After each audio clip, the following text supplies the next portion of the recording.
Tintin রাহিকে birthday পার্টির সেই ভিডিওগুলো দেখাতে থাকে। তখনই রাহি দেখে সে কিভাবে রাহুলকে প্রপোজ করেছিল, কিভাবে নাচ গান করেছিল।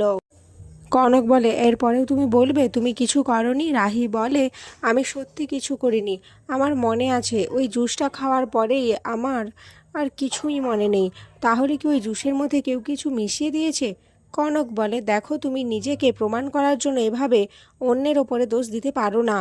রাহি বলে সে নিজেকে নির্দোষ প্রমাণ করেই ছাড়বে। রাহি সেই হোটেলে চলে যায়। সেখানে গিয়ে ম্যানেজারকে ধরলে ম্যানেজার প্রথমে সিসিটিভি ফুটেজ দেখাতে অস্বীকার করলে রাহি বলে তাকে দেখাতেই হবে। এরপর ম্যানেজার রাজি হয়ে যায়, রাহিকে ভিডিওটা দেখায়। সেখানে দেখা যায় ভিক্টরের সাথে যে লোকটা রেস্টুরেন্টে কথা বলেছিল সেই লোকটাই রাহির জুসে কিছু একটা মিশিয়েছে। এরপর তার বাড়ি গিয়ে রাহি জানতে পারে লোকটা তার স্ত্রীর অসুখের জন্য 10,000 টাকার বিনিময়ে এই কাজটা করেছে। এরপর রাহি ভিক্টরের ছবি দেখালে লোকটা বলে, হ্যাঁ, এর জন্যই সে করেছে এই কাজটা, এই লোকটাই তাকে টাকাগুলো দিয়েছিল। এদিকে ভিক্টর সিয়া আর তিতলির সাথে দেখা করে। জিয়া বলে, তুমি একটা কাজই করতে পারো, ইমোশনাল ব্ল্যাকমেল। যতদূর সম্ভব রাহিকে এই একটা জিনিসই আটকাতে পারে। ওকে আমি যতদিন চিনেছি। ভিক্টর বলে, কিন্তু আমি কিভাবে ওকে ব্ল্যাকমেল করব? জিয়া বলে, টিনটিন টিনটিন আর দিদিভাইয়ের দোহাই দিয়ে তুমি রাহিকে ম্যানিপুলেট করো। এরপর রাহি ভিক্টরকে ফোন করে হোটেলে ডাকে। ভিক্টর গিয়েই রাহির পায়ে পড়ে যায়। রাহি বলে, কেন করেছেন আপনি এরকম? কি পেয়েছেন? প্রতিশোধ নিচ্ছেন আমার থেকে?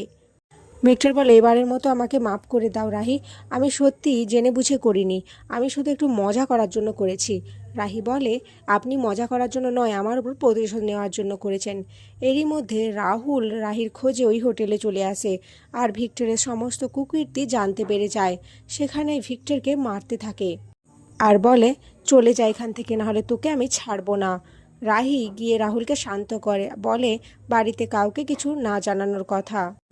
ঘরে এলে কনক বলে, কি কি রাহি, নিজেকে নির্দোষ প্রমাণ করার জন্য তুমি পেয়েছো প্রমাণ? রাহুল বলে, আমার স্ত্রী কোনো কাউকে কিছু প্রমাণ দেবে না, আমি থাকতে সেটা কখনোই হবে না। রাধিকা বলে, কেন রে ভাই, তুই তো অনেক কথাই বলেছিস, আর এখন ওই মেয়েটার হয়েই কথা বলবি? তুই কি অন্ধ হয়ে গেছিস ওর প্রেমে? রাহুল বলে, না, অন্ধ আমি নই, অন্ধ তো তুই হয়ে গেছিস। আর যে মেয়েটা তোকে এই বাড়িতে নিয়ে এলো, তুই তার সম্পর্কে এভাবে কথা বলছিস? ঠিক তখনই ভিক্টর ঢোকে। ভিক্টরের চোখে মুখে এরকম মারের ছাপ দেখে রাজীব বলে, এ কি, তোমার এই অবস্থা কি করে হলো? কেউ মেরেছে নাকি? ভিক্টর বলে, না না, আসলে আমি গাড়ি থেকে পড়ে গিয়েছি, তাই আমার চোট লেগেছে। রাহুল ভিক্টরকে দেখে আরও রেগে যায় আর বলে, কালকের স্নানযাত্রার অনুষ্ঠানে যদি রাহি না থাকে তাহলে আমি কিছুতেই থাকবো না। রাহি, চলো আমার সাথে। এই বলে রাহুল রাহিকে নিয়ে ঘরে চলে আসে। রাহি রাহুলকে থ্যাঙ্কস জানায় তাকে এতটা সাহায্য করার জন্য। পরের দিন সকালে জগন্নাথ দেবের স্নানযাত্রার সমস্ত কিছু অনুষ্ঠান রেডি হতে থাকে। ঠিক তখনই রাহিকে কলেজ থেকে ফোন করে জানানো হয় রাহি যে কেবিনে থাকে তার ড্রয়ার কেউ একজন ভেঙে দিয়েছে।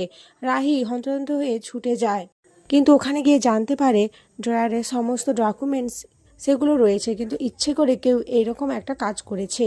এদিকে বাড়িতে রাহি অনেকক্ষণ না ফিরে আসায় সবাই রাহির নামে খারাপ কথা বলতে থাকে।